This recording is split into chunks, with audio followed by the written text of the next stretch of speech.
Continuamos hoy nuestro estudio del capítulo 9 de esta primera carta a los Corintios. Y al concluir nuestro programa anterior vimos que el apóstol Pablo pregunta cuál sería su galardón, y él mismo responde diciendo que predicando el Evangelio, presentar gratuitamente el Evangelio de Cristo para no abusar de su derecho en el Evangelio. Y continúa diciendo en el versículo 19, por lo cual, siendo libre de todos, me he hecho siervo de todos para ganar a mayor número. Y entonces entra en ese tan conocido pasaje que cubre los versículos 20 al 24 y dice, me he hecho a los judíos como judío para ganar a los judíos, a los que están sujetos a la ley, aunque yo no esté sujeto a la ley, como sujeto a la ley, para ganar a los que están sujetos a la ley, a los que están sin ley, como si yo estuviera sin ley, no estando yo sin ley de Dios, sino bajo la ley de Cristo, para ganar a los que están sin ley. Me he hecho débil a los débiles para ganar a los débiles. A todos me he hecho de todo para que de todos modos salve a algunos. Y esto hago por causa del Evangelio para hacerme copartícipe de él. ¿No sabéis que los que corren en el estadio, todos a la verdad corren, pero uno solo se lleva el premio? Corred de tal manera que lo obtengáis. Pablo está diciendo, estoy haciendo todo esto porque estoy corriendo una carrera, estoy corriendo como un atleta. Ahora, ¿corriendo para qué? Para recibir un premio. Veamos ahora lo que dicen los versículos 25 y 24 en ese orden. Todo aquel que lucha de todo se abstiene. Ellos a la verdad para recibir una corona corruptible, pero nosotros una incorruptible. Y el versículo anterior, el versículo 24, dice, ¿no sabéis que los que corren en el estadio, todos a la verdad corren, pero uno solo se lleva el premio? Corred de tal manera que lo obtengáis. Permítanos invitarle, amigo oyente, a que salgamos juntos a correr esta carrera. En este mundo, solo una persona puede ganar una carrera. Hay solo una persona que llega primero. Pero los dos podemos ganar. Podemos llegar primeros si estamos tratando de proclamar la palabra de Dios. Luego dice el apóstol Pablo, en el versículo 26, así que yo de esta manera corro, no como a la aventura. De esta manera peleo, no como quien golpea el aire. Pablo dice que él no está haciendo sombra como los boxeadores. Es decir, que no está jugando. Esto no es un juego. No estoy jugando a ir a la iglesia. Esto es verdadero, esto es real. Y continúa en el versículo 27 de este capítulo 9 de la primera epístola a los Corintios, sino que golpeo mi cuerpo y lo pongo en servidumbre, no sea que habiendo sido heraldo para otros, yo mismo venga a ser eliminado. La traducción aquí de esta última palabra, eliminado, no expresa verdaderamente lo que dice en el griego. Esa palabra, adóquimos, quiere decir no aprobado o desaprobado. Pablo está pensando aquí del tribunal de Cristo, donde se hará las recompensas a los creyentes. En la próxima carta a los Corintios, en la segunda, él va a hablar sobre este tema. Nosotros todos vamos a comparecer ante el tribunal de Cristo para recibir nuestra recompensa. Y Pablo está diciendo que él está corriendo la carrera tratando de hacerlo como para recibir una recompensa. Y esa es la razón por la cual él está predicando el Evangelio. Y Pablo está diciendo, yo tengo libertad. El doctor J. Vernon McGee, autor de estos estudios bíblicos, decía, por ejemplo, que él no tenía que estar todos los días preparando estos programas en el idioma inglés. No era algo fácil y demandaba mucho trabajo. Él decía, yo ya soy jubilado y me podría ir a descansar a algún lugar. Pero decía, yo no quiero ir a sentarme en algún lugar sin hacer nada. Eso es lo último que quisiera hacer. Y le ruego al Señor que cuando Él acabe su obra conmigo, que me lleve. No quiero quedarme aquí sin hacer nada. Y así fue, amigo oyente. Este siervo del Señor continuó predicando fielmente el Evangelio hasta cuando Dios le llamó a su presencia. Pues bien, el apóstol Pablo dice, estoy en una carrera y estoy corriendo con un propósito. Quiero recibir una recompensa. Creemos que cada creyente debería trabajar para recibir una recompensa, no hacerlo para lograr la salvación. Eso es algo que se nos da gratuitamente como un regalo. Somos salvos por gracia. Pero amigo oyente, yo voy a recibir una recompensa y para ello tengo que trabajar. Eso es lo que tengo que decirle hoy. Si usted va a recibir una recompensa, mejor es que comience hoy mismo esa carrera. Comencemos quizá trotando despacito, pero luego debemos apurar el paso. Y es algo maravilloso el poder presentar en estos días la palabra de Dios. Bien, llegamos ahora al capítulo 10 de esta primera epístola a los Corintios. Estamos todavía en la sección que hemos llamado la libertad cristiana. Y esto trata sobre este asunto. Vamos a ver otro aspecto de la libertad cristiana, y la ilustración que se usará en este capítulo tiene que ver con la nación de Israel. Pablo había finalizado hablando en el último capítulo. En los dos últimos versículos del capítulo 9, él hacía referencia a la carrera del creyente y dice, así que yo de esta manera corro, no como a la aventura. De esta manera peleo, no como quien golpea al aire, sino que golpeo mi cuerpo y lo pongo en servidumbre, no sea que habiendo sido heraldo para otros, yo mismo venga a ser eliminado. Y como ya dijimos, esa palabra eliminado se podría traducir como desaprobado. Y Pablo decía que él no quería ser desaprobado en el tribunal de Cristo. Él quería recibir una recompensa. Bien, ahora él continúa en el primer versículo de este capítulo 10, diciendo en su primera parte, porque no quiero, hermanos, que ignoréis. Y aquí nuevamente Pablo utiliza este término que habla sobre la ignorancia. Uno siempre puede indicar que los hermanos son ignorantes en algunas cosas, y en este caso ellos están siendo ignorantes porque dice en el versículo 1, porque no quiero, hermanos, que ignoréis que nuestros padres todos estuvieron bajo la nube y todos pasaron el mar. Ahora, la iglesia de Corinto estaba formada en gran parte por gentiles, pero quizá había también muchos que provenían de la nación de Israel. Pensamos en nuestros días que un judío cristiano es algo raro, fuera de lo común. Bueno, en aquella época ellos pensaban que un gentil cristiano era algo raro. Él dice, nuestros padres todos. Pablo quizá no está incluyendo aquí a la iglesia. Estamos seguros que no lo está haciendo porque dice nuestros padres todos, refiriéndose a los israelitas. Y Pablo era uno de ellos. Él dijo, yo soy hebreo de hebreos. Él dice en los versículos 2 al 5 lo siguiente, y todos en Moisés fueron bautizados en la nube y en el mar, y todos comieron el mismo alimento espiritual, y todos bebieron la misma bebida espiritual, porque bebían de la roca espiritual que los seguía, y la roca era Cristo. Pero de los más de ellos no se agradó Dios, por lo cual quedaron postrados en el desierto. Esto nos demuestra todo lo que uno puede pasar y no llegar a ser un creyente. Asimismo nos revela la hermosa, maravillosa libertad que ese pueblo había experimentado cuando cruzaron el Mar Rojo. Usted sabe que aún no habían recibido la ley, y que en esa ocasión en particular no estaban bajo la ley. Ellos tenían mucha libertad, pero ellos abusaron de esa libertad. Podemos ver que el tener un privilegio no es siempre una garantía contra un fracaso final. Eso es algo que muchos hijos de personas ricas han tenido que aprender, y muchas personas que han tenido algún privilegio otorgado, ya sea por la política, en el mundo de los negocios, en la sociedad o en cualquier esfera de este mundo. Ahora, los israelitas estaban bajo la nube, es decir, ellos tenían un guía. Ellos cruzaron el mar, pero dice aquí que ellos fueron bautizados en Moisés. Ahora, ¿qué es lo que quiere decir? Aquí volvemos a repetir esa ilustración que ya presentamos sobre la palabra bautismo, de lo cual hablamos anteriormente. Tenemos que volver a hacer énfasis aquí nuevamente que bautismo quiere decir varias cosas. Si usted observa en un léxico de palabras griegas, un diccionario de palabras griegas, puede observar que a esta palabra se le dan como 20 significados. Y los que tradujeron la Biblia, en realidad no tradujeron esta palabra. Lo que hicieron fue usar una transliteración de la misma, es decir, que ellos tomaron la palabra griega y la deletrearon en castellano. Tratar de decir dogmáticamente lo que ellos tenían en mente al hacerlo puede ser algo sumamente difícil porque ellos no tenían ninguna intención al respecto. Lo único que hicieron fue deletrear esa palabra del griego en castellano. En el día de hoy hay muchas personas que han tratado de reducir el significado de esa palabra a algo bastante limitado. Lo que quiere decir es identificar. En realidad, eso es lo que es el bautismo por agua. Habla de nuestra identificación con el Señor Jesucristo. Nosotros somos sepultados con Él por el bautismo, bautismo del Espíritu Santo. Eso es lo que es el bautismo del Espíritu Santo. Él nos identifica con el cuerpo de Cristo, nos toma y nos coloca como un miembro. Más adelante en esta misma epístola vamos a considerar algo que Pablo dice, porque por un solo Espíritu fuimos todos bautizados en un cuerpo. De eso haremos mención más adelante. Pero también aquí tenemos esa idea. Ahora, ¿cómo fueron ellos entonces bautizados en Moisés? Pues no me diga mi oyente que Moisés tuvo una reunión especial de bautismos allá en el Mar Rojo y los bautizó a todos, porque en realidad ellos ni se mojaron al cruzar el mar. Dice que los hijos de Israel fueron por el medio del mar en seco. Eso quiere decir que la arena no estaba ni siquiera húmeda. Ellos caminaron sobre ella y estaba seca.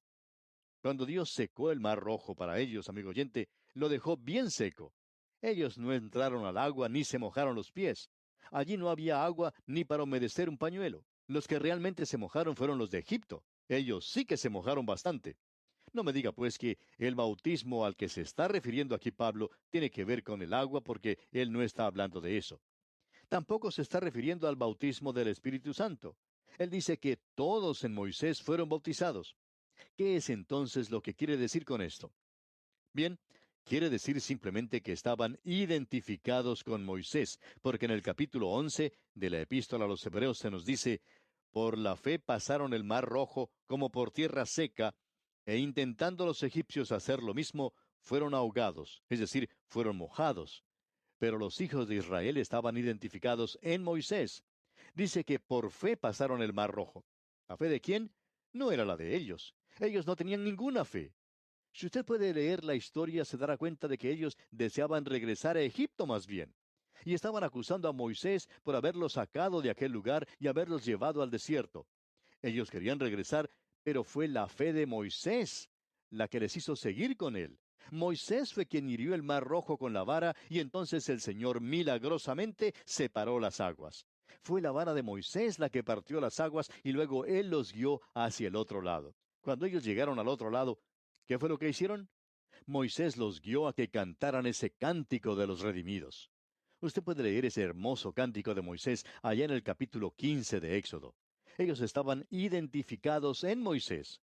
Podemos decir que ese es un cuadro de nuestra salvación. Cristo pasó a través de las aguas de la muerte, y nosotros también cruzamos, y por medio de su muerte nos identificamos con Él. Somos llevados y somos identificados en un Salvador viviente. Somos bautizados en Cristo, y esta es la manera como este bautismo nos salva. Es el bautismo del Espíritu Santo que, cuando nosotros confiamos en Cristo, somos colocados en Él. Ahora, el bautismo por agua ilustra algo y es muy importante. Es un bautismo ritual. El verdadero bautismo es el del Espíritu Santo. Entonces, ¿qué es lo que tenemos aquí? Estos fueron bautizados en Moisés y fueron capaces de cruzar el Mar Rojo. Todos comieron de la misma comida espiritual, el maná. Ellos bebieron de la roca. Se nos dice que la roca era Cristo. Es un ejemplo de él. Esa roca era Cristo. Pero Dios no estaba complacido con muchos de ellos. ¿Por qué? Ellos quedaron postrados en el desierto. ¿Por qué se nos presenta esto a nosotros? Ahora se nos indica el por qué. Leamos el versículo 6 de este capítulo 10 de la primera epístola a los Corintios. Mas estas cosas sucedieron como ejemplos para nosotros, para que no codiciemos cosas malas como ellos codiciaron. Hemos visto en los primeros 5 versículos de este capítulo una ilustración de la libertad que esta gente tenía como nación. Ahora vemos en esta penetrante sección que esta gente abusó de su libertad. Y esto nos da una aplicación para nosotros en el día de hoy. Dice que estas cosas sucedieron como ejemplos para nosotros. Usted puede notar, amigo oyente, que esto fue escrito para usted y para mí en el día de hoy, y por lo tanto debemos prestar atención, mucha atención a esto. Queremos que usted note aquí que esta gente tenía esa maravillosa libertad.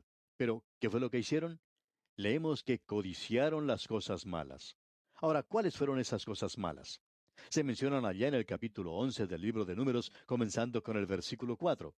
Allí dice que muchos de ellos se acordaron de lo que habían dejado atrás en Egipto y codiciaban las cosas que habían comido antes, los pepinos, los melones, los puerros, las cebollas y los ajos. Todo lo que ellos estaban deseando nacía en la tierra o debajo de la tierra. Decían: ah, si pudiéramos regresar y comer del pescado que comíamos en Egipto de balde, de los pepinos, de los melones, de los puerros, de las cebollas y los ajos. Todas esas cosas eran bien sabrosas, pero dejaban un mal aliento. A ellos no les gustaba el maná, y leemos que ellos codiciaban cosas malas. Ahora, ¿qué hay de malo con los puerros, las cebollas y el ajo? Bueno, lo único malo es que si uno come eso y luego tiene visita, pues quizá tenga mal aliento. Pero ellos codiciaban esas cosas. En realidad, se nos dice que ellos deseaban tener aquello que no tenían. ¿Qué quiere decir con eso? Ese era el comienzo de la deserción, del abandono de esta gente. ¿Ha notado usted cuántas veces el deseo es el que conduce al pecado? Comenzó en el jardín de Edén. En Génesis capítulo 3 versículo 6 leemos: y vio la mujer que el árbol era bueno para comer y que era agradable a los ojos y árbol codiciable para alcanzar la sabiduría. Fíjese usted, deseo, codicia. ¿Qué es eso? Es el deseo por algo que está fuera de la voluntad de Dios. Ahora, ¿qué es deseo? Bueno, no lo podemos contestar realmente. Quizá algún psicólogo lo pueda contestar. No queremos desprestigiar a los psicólogos constantemente. No queremos mostrar falta de respeto con ellos, pero si usted tiene una oportunidad, pregúntele a uno de ellos qué es el deseo. Se dará cuenta que no han podido dar una respuesta todavía.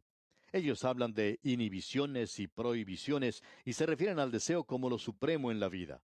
Bueno, después de todo, ¿qué es el deseo? Aquí, el querer hacer aquello que está fuera de la voluntad de Dios. No era la voluntad de Dios para que ellos tuvieran esas cosas. Las habían tenido en Egipto, pero ahora no. Y luego dice Pablo aquí en el versículo 7 de este capítulo 10 de su primera epístola a los Corintios, ni seáis idólatras, como algunos de ellos, según está escrito. Se sentó el pueblo a comer y a beber y se levantó a jugar. Idolatría es cualquier cosa que usted coloca en el lugar de Dios en su vida. Y luego continúa Pablo diciendo en el versículo 8, ni forniquemos como algunos de ellos fornicaron y cayeron en un día 23,000. Los pecados que tenía esta gente. Luego se nos sigue diciendo aquí en el versículo 9, ni tentemos al Señor como también algunos de ellos le tentaron y perecieron por las serpientes. Recuerde usted que a ellos se les dijo que miraran hacia la serpiente de bronce para poder ser salvos. Ahora esta gente había murmurado y se había quejado contra Dios continuamente. En el versículo 10 leemos, ni murmuréis, como algunos de ellos murmuraron y perecieron por el destructor. Esta es una ilustración de aquellos que quieren las cosas que están fuera de la voluntad de Dios. Dios siempre tiene hoy algo bueno para su gente, pero ellos quieren constantemente algo que está más allá de la voluntad de Dios.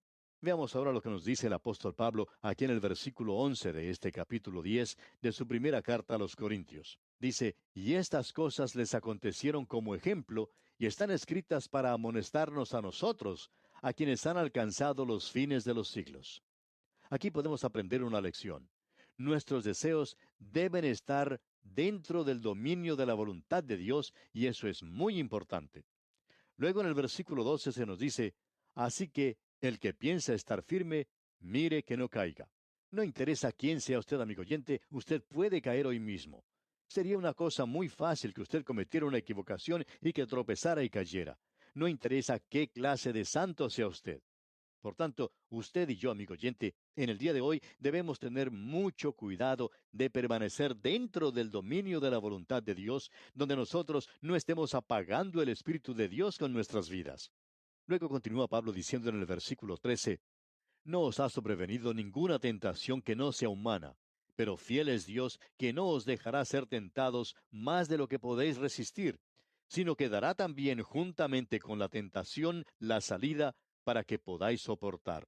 Hay muchas personas en nuestros días que dicen, nadie ha sido tentado como lo he sido yo. Pero usted nunca ha tenido una tentación, amigo oyente, que otros no la hayan tenido en forma similar. Lo interesante aquí es que Dios nos muestra una salida, un escape. Dice, pero fiel es Dios que no os dejará ser tentados más de lo que podéis resistir, sino que dará también juntamente con la tentación la salida para que podáis soportar. Necesitamos reconocer, como dice el doctor Hutton, que Dios siempre hace un camino por el cual podemos salir. Y a veces esa forma de escapar, amigo oyente, es un buen par de piernas para que nosotros le podamos mostrar los talones al diablo. Esto quiere decir que uno está corriendo tan rápido como le es posible para poder huir de la tentación. Creemos que muchas de las razones por las cuales muchas personas pecan es que hacen lo mismo que hizo un muchachito. Su madre escuchó ruidos durante la noche que procedían de la cocina. El pequeño estaba en la cocina y tenía en sus manos la lata de las galletas. Su madre lo llamó y le preguntó, Juanito, ¿dónde estás? Y el niño contesta, estoy en la cocina. Y su madre le pregunta, ¿qué estás haciendo? A lo cual él contesta, estoy luchando contra la tentación. Amigo oyente, ese no es el lugar ni la forma para luchar contra la tentación. Uno debe comenzar a correr. Muchos de nosotros necesitamos escaparnos de eso. Como una pequeña niña, por ejemplo, y quizá ya lo hemos contado antes. La pequeña se cayó de su cama una noche y comenzó a llorar. Su mamá fue a verla, la levantó, la volvió a colocar en la cama y le preguntó, ¿cómo fue que te caíste? Y ella le contesta, Creo que me quedé muy cerca del borde de la cama cuando me acosté. Y esa es otra de las razones por las cuales muchos creyentes caen en el día de hoy. No avanzan mucho como creyentes, no continúan con Dios y tampoco con la voluntad de Dios. Se quedan allí en el borde por donde comenzaron cuando conocieron a Cristo. Y bien, aquí vamos a detenernos por hoy, amigo oyente, porque nuestro tiempo ya se ha agotado. Continuaremos, Dios mediante, en nuestro próximo programa.